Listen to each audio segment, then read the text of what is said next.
Chapter 4. The Interview.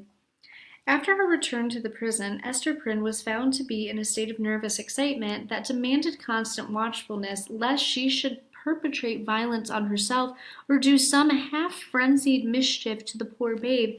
As night approached, it proving impossible to quell her insubordination by rebuke or threats of punishment, Master Brackett, the jailer, thought fit to introduce a physician.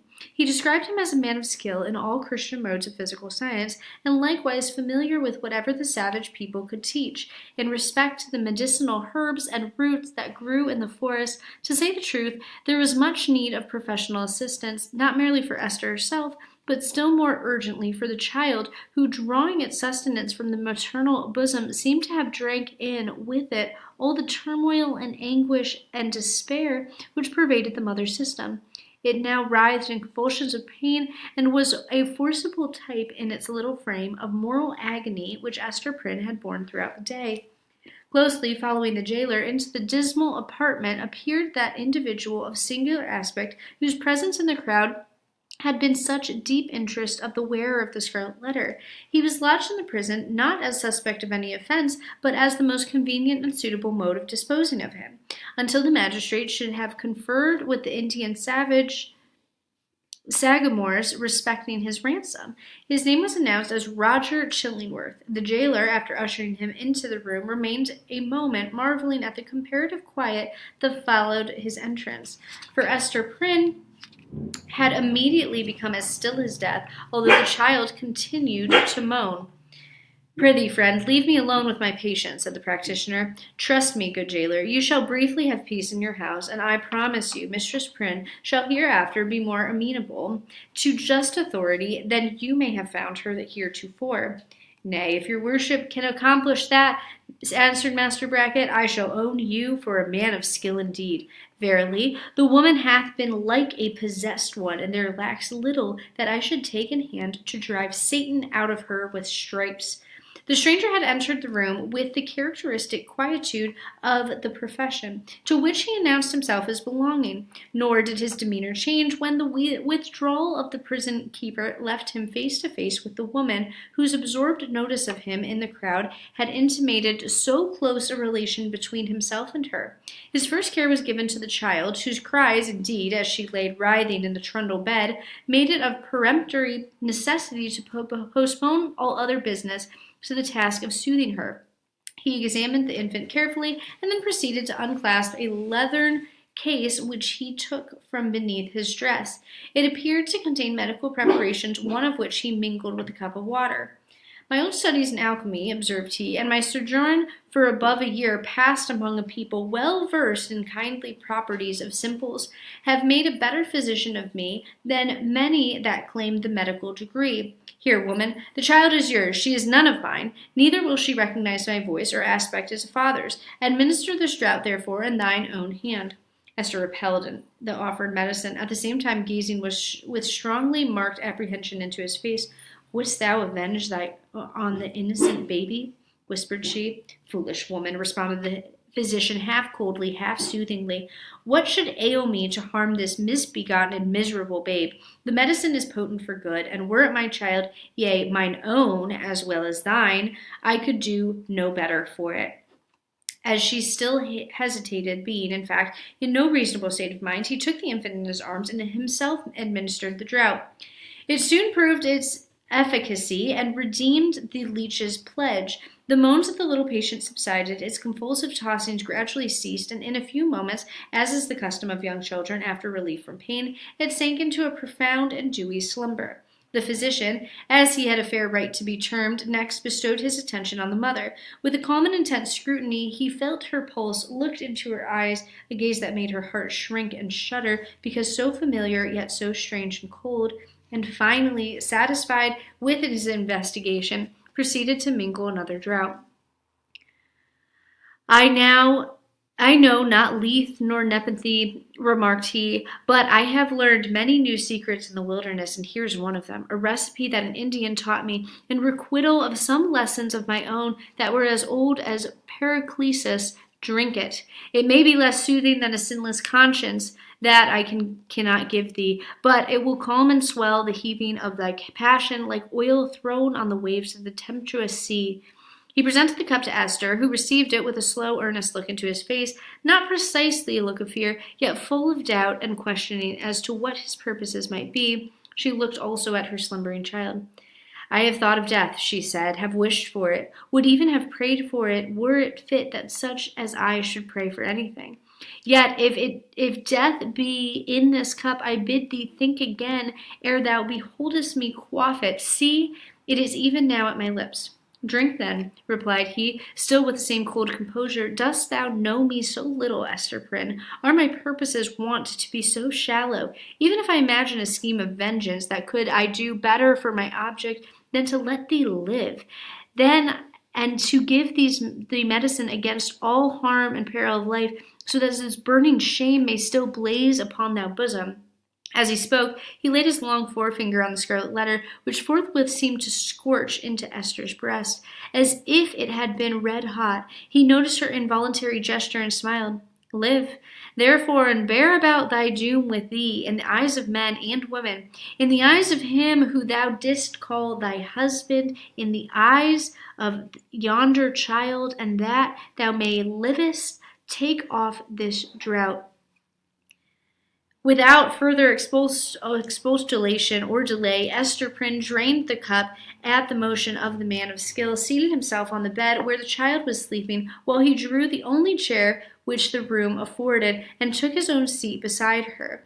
She could not but tremble at the preparations, for she felt that having now done all that humanity or principle, or, if so it were, a refined cruelty impelled him to do, for the relief of the physical suffering, he was next to treat with her as the man whom she had most deeply and irreparably injured. Esther, said he, I ask not wherefore nor how thou hast fallen into the pit, or say rather, thou hast ascended to the pedestal of infamy on which I found thee. The reason is not far to seek. It was my folly and thy weakness. I, a man of thought, a bookworm of great libraries, a man already in decay, having given my best years to feed the hungry dream of knowledge, what had I do with my youth and beauty like thine own? Misshapen from my birth hour, how could I delude myself with the idea that intellectual gifts might veil physical deformity in a young girl's fantasy? Men call me wise. If sages were ever wise in their own behoof, I might have foreseen all this. I might have known that, as I came out of the vast and dismal forest and entered this settlement of Christian men, the very first object to meet my eyes would be thyself, Esther Prynne, standing up, a statue of ignominy before the people. Nay, from the moment when we came down the old church steps together, a married pair, I might have beheld the bale fire of the Scarlet Letter blazing at the end of our path. Thou knowest, said Esther, for depressed as she was, she could not endure this last quiet stab at the token of her shame. Thou knowest that I was frank with thee. I felt no love, nor feigned any. True, replied he, it was my folly, I have said it. But up to the approach of my life, I have lived in vain. The world had been so cheerless. My heart was a habitation large enough for many guests, but lonely and chill, and without a household fire. I longed to kindle one. It seemed not so wild a dream, old as I was, and somber as I was, and misshapen as I was, that the simple bliss which is scattered far and wide for all mankind to gather up, might yet be mine. And so, Esther, I drew thee into my heart, into the innermost chamber, and sought to warm thee by the warmth which thy presence made there. I have greatly wronged thee, murmured Hester. We have wronged each other, answered he. Mine was the first wrong, when I betrayed thy budding youth into a false, unnatural relation with my decay. Therefore, as a man who has not thought the philosophized in vain, I seek no vengeance, plot no evil against thee. Between thee and me the scale hangs fairly balanced. But Esther, the man lives who has wronged us both. Who is he? Ask me not, replied Esther, looking firmly into his face. That thou shalt never know. Never, sayst thou? Rejoined he with a smile of dark and self-reliant intelligence.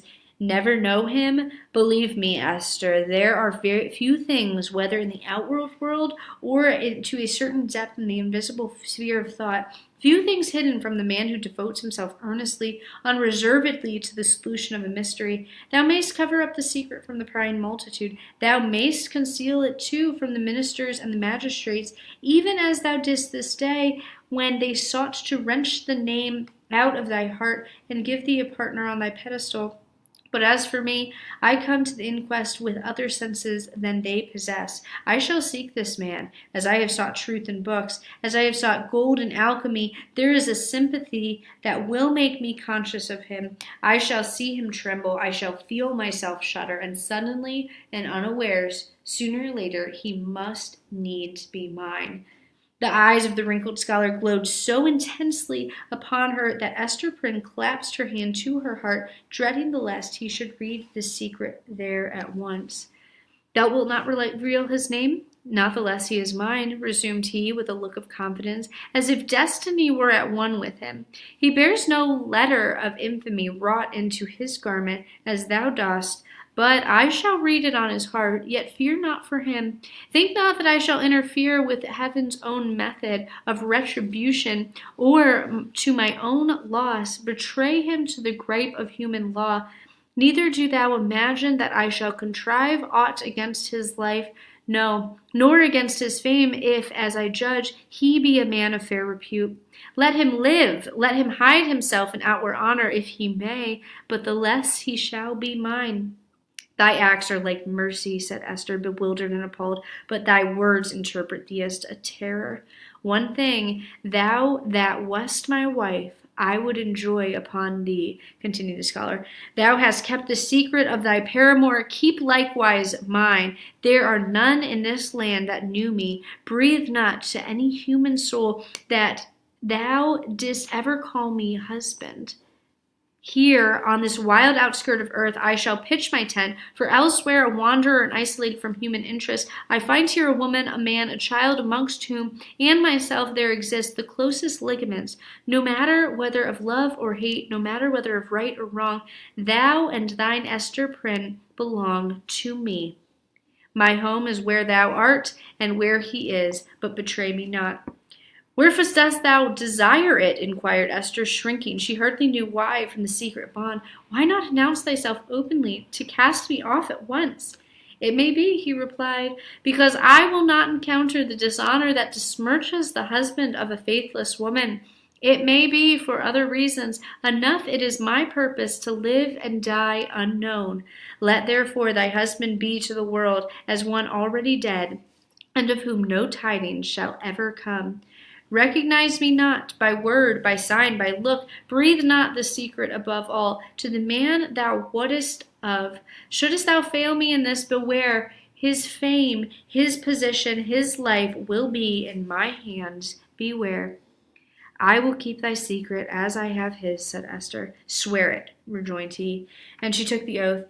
And now, Mistress Prynne, said old Roger Chillingworth, as he was hereafter to be named, I leave thee alone with thy infant and the Scarlet Letter. How is it, Esther? Doth thy sentence bind thee to wear the token in thy sleep? Art thou not afraid of nightmares and hideous dreams?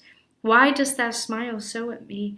Inquired Esther, troubled with the expression of his eyes. Art thou like a black man that haunts the forest round about us? Hast thou enticed me into a bond that will prove to ruin my soul?